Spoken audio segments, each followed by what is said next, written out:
good morning, good afternoon, good evening, depends on when you're getting this video. How you doing? How is the family? I hope you're enjoying a holiday. I hope you're fine. All right, on my today's segment, just a quick one. Let's talk about this sensory overload, right?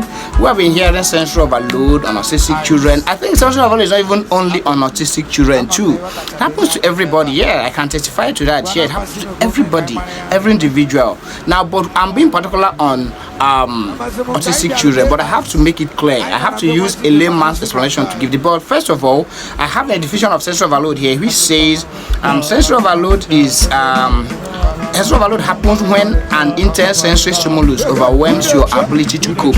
I repeat, when an intense stimulus overwhelms your ability to cope.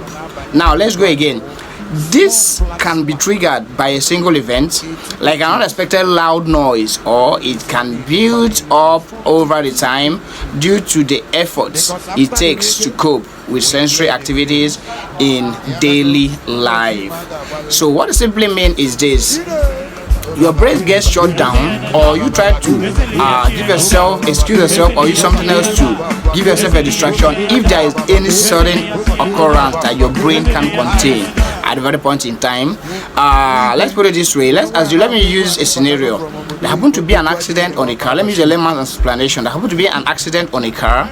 Let's assume there are 3 passengers on the car, the driver and the person sitting on the passenger seat. Then somebody said at the back. Now there happened to be an accident. Let's assume the car is being hit from the front.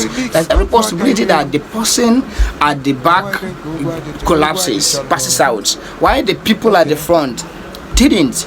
In the sense of it, it shouldn't be the people at the front that should get the shock the more, right?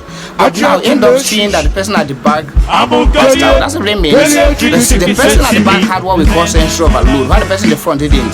Simply means the sudden occurrence, whatever that had happened, affected the person's stimulus more of the person at the back than the person in the front, right? So by the end of the day, the person at the back passes out, and the person in the front nothing even happen to them. They just be like scream and they are fine. So we begin to wonder what happened. What made the person at the back to collapse is what we call sensory overload. Simply means the sense got overloaded with what just happened, and he couldn't get it in control, and the person just passed out. Let me now relate this to autistic children anyway. Now I begin to wonder what happens. Many times, if you have an autistic child, even Down syndrome, it happens. But it happens to everybody in one way or the other. Even Down syndrome children, it happens to autistic children, cerebral palsy children, happens too. But I'll be particular about, okay, let me say autistic children. Many times you find out that maybe you are working with them, or you stay with them, all of a sudden they got to close their ears, or they got to close their ears or shut their ear. They don't want to hear any sound. Or many times they like to close their eyes so firm. They don't want to look at anything. Maybe you're working with them, or you're teaching them to just something. They just start displaying. Or many times they even start screaming. Right? Or many times they don't scream, but they may even start giving the same behavior. They even start laughing most times. But you begin to wonder what actually happened. Observe it when it happens. Something may have happened. Maybe there is a loud noise.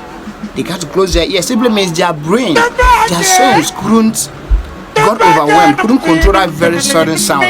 That they got to shut their ears not to let it happen.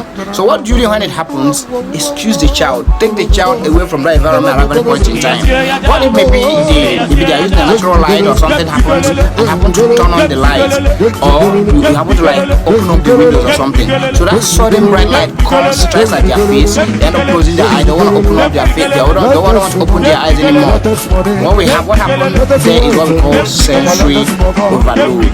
And then many times lots of things can trigger this. Lots of things. We need to be more observant. Check what actually trigger this sensory overload. So maybe it happens, we don't know what actual cause is. This is called sensory overload. So what happens at very much important in time is when you observe, and it happens to these children. It's not as if they are doing it on purpose. They don't control their senses anyway.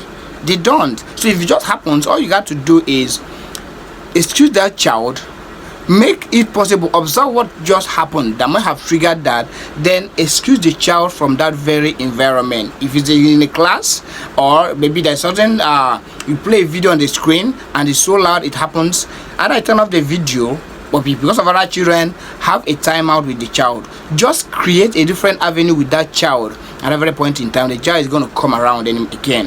If like maybe you switch on the light and it happens, turn off the light or take the child away.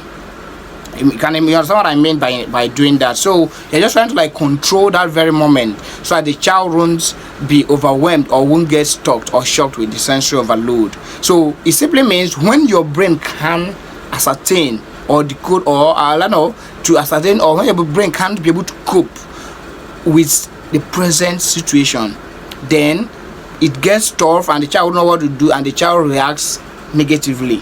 That simply means the child is trying to like balance himself with whatever that may have happened. So what do? Create a different avenue or create a different environment to let that child be able to accommodate whatever had happened.